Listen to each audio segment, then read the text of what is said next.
이번엔 이 사태를 지켜보는 공관위원장의 입장이 나왔는데 뭐 공관위원장 입장에서는 이래도 좋고 저래도 좋겠죠. 정진석 의원, 아름다운 야권 단일화가 연걸어가는 중이다 라고 굉장히 긍정적으로 이 사태를 본다라는 공관위원장의 입장도 나왔습니다. 이번엔 여권의 경선 소식도 좀 준비가 되어 있습니다. 함께 보시죠. 자, 민주당은 오늘 1일 서울 부산시장 보궐선거 후보 유튜브 국민 면접을 진행한다. 유튜브로 국민 면접하는군요. 당 공천위 질문에 대한 예비 후보들 답변 과정을 생중계한다라는 거고요. 국민의힘은 오늘 3일부터 이틀간 여론조사 후 최종 경선 후보 4명을 선출을 한다라는 겁니다. 여당의 박영선, 우상호 2명의 후보는요.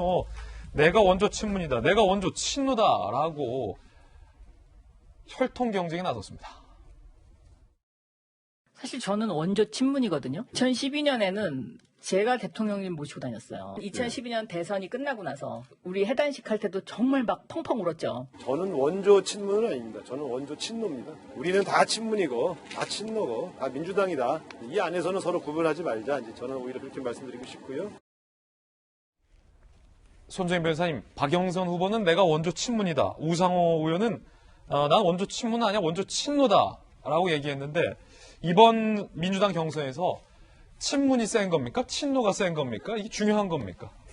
뭐 같은 표현인데 결국은 민주당 당원들에게 우리 당원들에 대한 지지를 확실시하면서 지금 현재 그 여당과 이제 청와대 당청 관계나 이런 것들에 있어서 협조를 잘 하겠다라는 의지의 표명을 이제 보시면 되지 않을까 생각이 드는데 요번 이제 여권 선거를 보면서 한 가지 좀 눈에 띄는 점은 네거티브를 하지 않겠다라는 뜻인지는 모르겠지만 통상적인 선거가 시작되면 서로 견제가 굉장히 강화되는데 아직까지는 굉장히 같이 이제 어떤 정견 발표를 한다던가 같은 화면에 나왔을 때 서로 공격하기보다는 서로 어떤 친문 어떤 경쟁을 한다던가 이런 것들을 더 강조하는 면이 보여서 네거티브로 없이 한번 선거를 해보는 것은 또 민주당으로서는 어떨까 그런 생각도 들거든요. 예. 서울시 같은 경우는 중앙정부랑 발을 잘 맞춰야 되고 그래야 이제 여러 가지 정책에 대해서 뒷받침해주는 측면도 있기 때문에 그걸 강조해 나가면서 또 후보들끼리는 선의의 경쟁을 했으면 좋겠습니다. 예, 이재명 기자.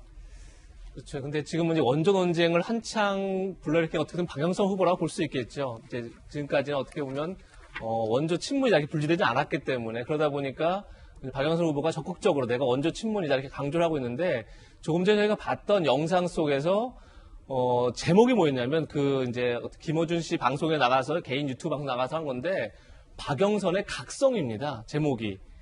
근데 저는 이제 그 부분에 어떤 생각이 들었냐면 물론 이제 지금 현실 정치 상황에서 경선 룰 자체가 당심 50%, 민심 50%가 돼 있는 거죠. 그런데 이제 많은 사람들이 밖에서 분석하기를 이제 박영선 후보는 민심은 강하지만 당심이 좀 약한 거 아니냐. 우상호 후보는 민심보다는 당심이 더 강한 거 아니냐. 그런 측면에서 봤을 때 박영선 후보가 당연히 당심에 더 호소하는 건 이해될 수 있는데 각성이라는 제목 속에서 저 방송을 한 겁니다. 근데 각성이라고 하면 지금까지 어떤 뭐 미몽에서 이제 헤매다가 깨어났다 뭐 이런 의미 아니겠습니까? 근데 저를 보면서 어쨌든 박영선 후보가 사선의 국회의원의 원내대표를 하고 장관까지 했었는데 마치 지금까지 정치 행보를 부정하는 듯한 약간 그런 느낌을 좀 받아서 물론 이제 현실 정치 속에서 친문의 어떤 지지를 받아야 되는 입장은 충분히 해야지만 저렇게까지 해야 되나라는 약간 좀 그런 아쉬움 좀 들더라고요, 개인적으로요.